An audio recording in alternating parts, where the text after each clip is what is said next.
Hi, how you doing? My name is Rodney Murillo. I'm the executive chef of Avila Restaurant in Boston. And today what we are going to do is we're going to cook a little tortilla Espanola. I like doing this dish just because it's one of those great brunch items. You can do it actually the night before. It's great for the holidays when you have 10-15 people at home and you don't have to worry about putting something on the table right away the next morning.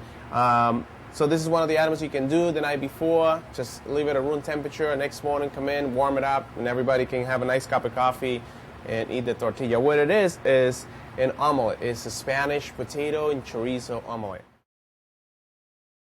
So as you can tell, the recipe is very easy. It's something besides the chorizo that you pretty much have at home all the time. It's a great item for breakfast. So we start with a little pot. We're going to add a little tablespoon of olive oil. Just enough to coat the bottom of it so the onions don't stick when we start cooking them.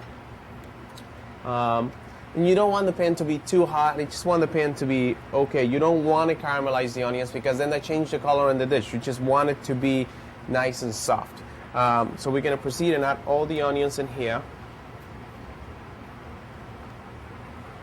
I'm going to turn the heat up a little bit. And we're going to wait a little bit for that. In the meantime, I'm going to add my eggs to this bowl, equivalent of 9 eggs. Again, this 9 eggs make about 2 small pans of the frittata, which we're going to be using an 8-inch non-stick Teflon pan. You have to have a non-stick Teflon pan. You don't want that to stick. We're going to add a little bit of salt, a little bit of pepper. If you don't want that amount, you can just cut the recipe in half. And the recipe, it will be posted, so whatever my recipe says, just do half of that and you'll get 1 pan. We're going to add the chorizo to the onions right now as we're cooking that. So you want to add the chorizo because you want to get that flavor in there. You want to get the color, the red color flavor that you have going on in there. I'm going to stir this for a little bit.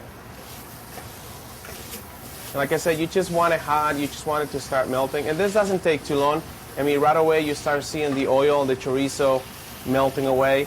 And that's why you don't want to add a lot of butter, olive oil, because the chorizo alone has got a lot of fat in it. So that's what's going to help to combine everything together. Now you start hearing the onions cooking. When you do land the potatoes, it's very important. Make sure you, as you're slicing them, you put them in ice cold water so they don't turn black, and that way you rinse the starches. If you just put them on the side as you julienne, and they're going to turn black, and your dish will not look very appealing in the end. So here's the potatoes. I'm going to start adding the potatoes to this.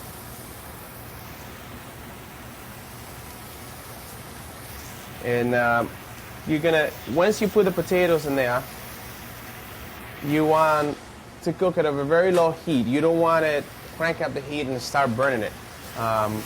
You can hear it now. It's all just kind of mixing together, combining together. And as you cook this, you probably want to cook this for about 10 minutes in the stove. You don't have to use a pot. You can use a saute pan. This part of the process doesn't really matter where you cook it in. It doesn't have to be a non-stick pan, or doesn't have to be any fancy pot or anything. Just to let it cook down. You can put a lid on it if you want to speed up the process so the steam kind of brings it all down a little bit. And when this is cooked for about 10 to 15 minutes, you're going to add this to the egg. We're going to mix it all together, and then we're going to place it on the small pan.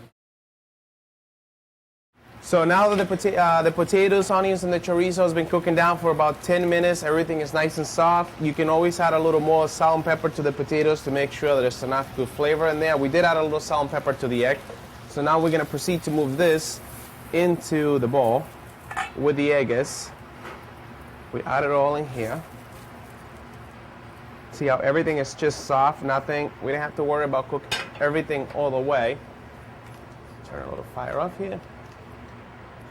So now you have the omelet. And you know, a lot of people, you can choose to add a little green onion or parsley, or a lot of people like cilantro. I mean, the original recipe doesn't call for any of that.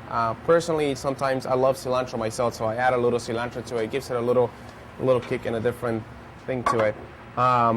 In the pan, we can add just a tiny little bit of olive oil. Mix it around. And now we're going to proceed to add this mixture into the bowl, to the pan. And you can see how it's well covered with enough egg. It's got the chorizo, the onions all spread out. And then I'm going to choose to add some Parmesan cheese on it. And you can add the Parmesan. You can mix it a little bit if you want to add some more. And the reason why I don't like to add the Parmesan in the beginning is because I don't really want to cook it. I don't want it to start melting. I just want the flavor to be there. So I'll add a little bit more. And now we're going to put this in the oven at 375 degrees for about 40 to 45 minutes. So welcome back.